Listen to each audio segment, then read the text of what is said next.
During a town hall in mid-June, Michael Roberts, head of HSBC's corporate and investment bank, said that his team was the envy of Wall Street. The bank accidentally allowed staff attending virtually to react with emojis, and some of them began mocking Roberts by sending laughing face emojis. How did we get here? We'll find out this and more on the Coffee Run.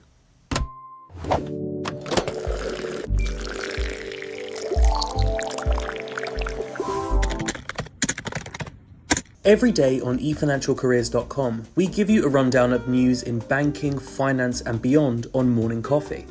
On the Coffee Run, we break down the biggest story of the week and let you know other important stories you might have missed. This week's top story, as reported by Bloomberg, is a deep dive into the sweeping cultural changes made at HSBC since the arrival of new CEO Georges Elhedry. He's the third CEO in roughly 6 years, and he's making a big splash, for better or for worse. Historically, the European banks were known for being less intense than their American counterparts at the expense of pay. One HSBC employee told us that you always knew you wouldn't get paid as well at HSBC, but that was compensated by it being a nicer place to work. Now, he told us, that's changed.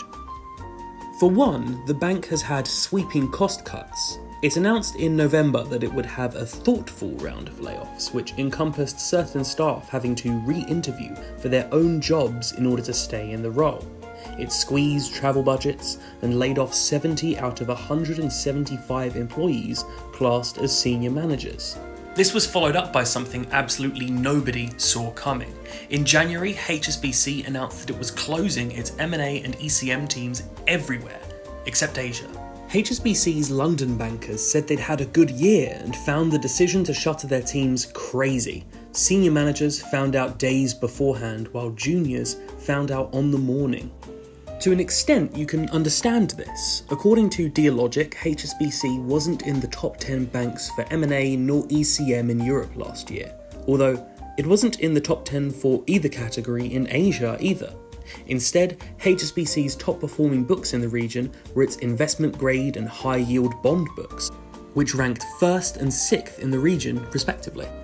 Michael Roberts, head of the CIB, has never been based in Asia. He spent 33 years at Citi in the US as a corporate banker, became HSBC's US CEO, then moved to London since assuming his new role. The issues don't lie solely with its investment bank though. Another incident at a town hall occurred back in April. Patrick George, head of HSBC's Markets and Securities division, was inundated with questions like how can HSBC retain talent when pay is not competitive? Cutting all these costs isn't cheap. The bank is reportedly spending $1.2 billion on severance payments and upfront costs, then a further $500 million on inflation and investments. Elhedry's reign as CEO may last longer than his predecessors. HSBC's old chairman Mark Tucker was supposedly ruthless in his role, and he would email HSBC's multiple CEOs at midnight with demands to get things done. John Flint stepped down as CEO due to clashes with Tucker. His replacement, Noel Quinn, faced similar friction. It was rumoured by bank insiders that either he or Tucker would have to step down, and it was Quinn that blinked first. Then, in came Elhedry. Tucker announced he was leaving the bank late last year. The search for his replacement has been long and fruitless, burning through the bank's entire initial list of candidates. Without a suitable chair at the helm, Elhedry will have a level of freedom not afforded to his predecessors. The big question is all of this actually working? The answer is apparently yes.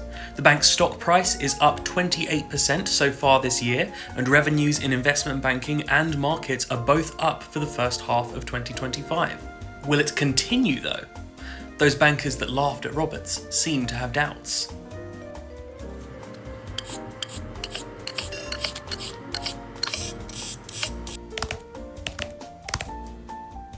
That's not the only big story in finance this week.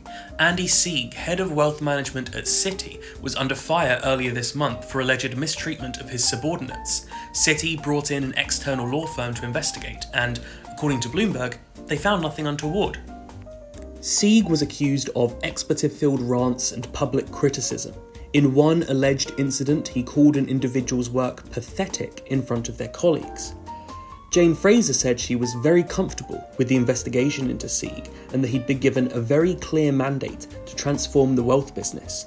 It was not explained what exactly Sieg had or hadn't done, but the implication is that his behaviour fell within that mandate.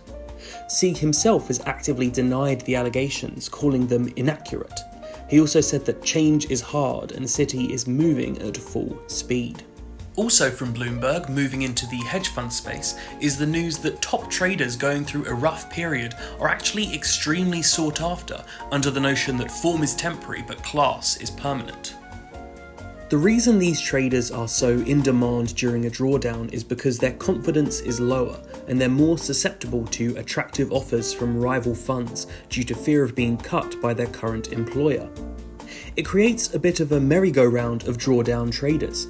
Paul Netter went from Millennium to 0.72, Rob Banham went from 0.72 to Citadel, Dave Brodsky went from Citadel to Balyasny. In Brodsky's case, he was supposedly down $60 million at Citadel, but hired on a pay package of up to $50 million at Balyasny. This kind of strategy doesn't always work out though. Rob Banham has already left Citadel after racking up more losses in his new gig. Sometimes when you lose it, it stays gone. And also from Bloomberg, title inflation has struck again. Chinese bank CICC has split its managing directors into two classes, MDs and senior MDs. There's now 4 different classes of director at the bank.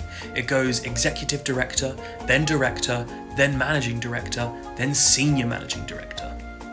Title inflation is nothing new in finance. There are thousands upon thousands of vice presidents in banking today, none of whom are actually second in command at their respective firms. The reason titles are so inflated is to give staff a sense of importance and make them feel more senior when interacting with clients, and to inspire them to stay when compensation is less of a retention factor. And the top story from eFinancialCareers concerns investment banking intern conversion rates. They're not good. Students have told us that conversion rates were bleak across the board this year, and that even top interns weren't called back. In extreme cases, one European bank was alleged to have pushed its summer analysts to work 100-hour weeks, only to then tell them it would be taking on no full-time analysts from their class. It's therefore a slightly happier time for interns in sales and trading. One student that interned in a bank's fixed income trading team said that the class conversion rate was close to 75%. Thank you for watching The Coffee Run. If you want to check out our articles, you can go to eFinancialCareers.com, or you can subscribe to our newsletter by following the link below. You can also like this video and subscribe to the channel if you want to get more news updates like this every Friday.